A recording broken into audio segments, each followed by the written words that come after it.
I-ensure yung healthy lifestyle. I-emphasize natin, pinapakain na siya. Foods, gulay, i-ensure niyo po yun na kailangan kumain siya. Then, paano niyo po siya sinusuportahan? Yun nga. Tapos, gano'n po kayo kapag na naglalaro siya. Tapos, message na. Ayan, sa dalawa ka lang. Music.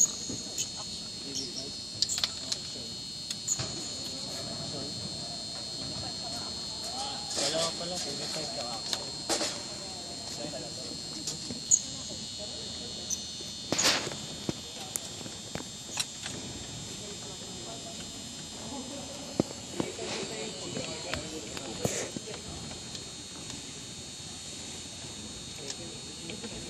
Rolling.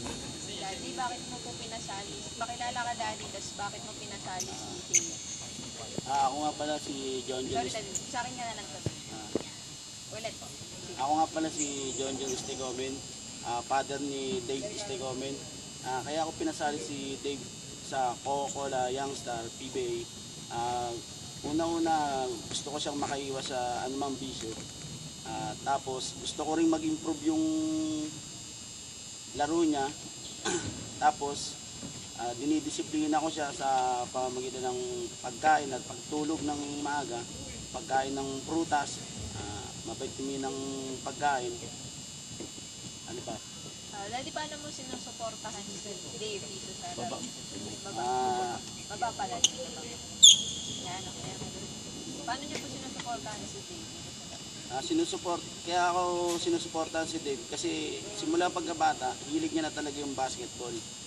Tsaka nakitaan ko rin siya ng potential na maging mahusay na manlalaro.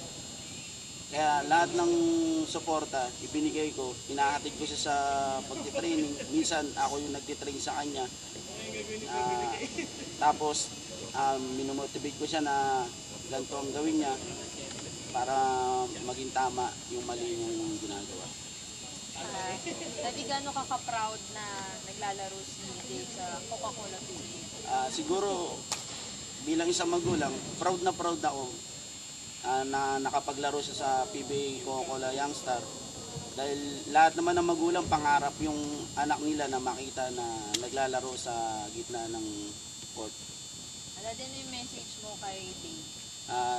Dave, anak, ipagpatuloy mo lang yung maganda mong... Ay, sige. Dito. Dave, anak, ipagpatuloy mo lang yung maganda mong nasimulan. Ayan. Okay, sige, Daddy. Sa camera tingin. Dave, anak, ipagpatuloy mo lang yung maganda mong nasimulan at huwag kang magsasawang mag-training para sa ganun yung pinapangarap mo, marating mo.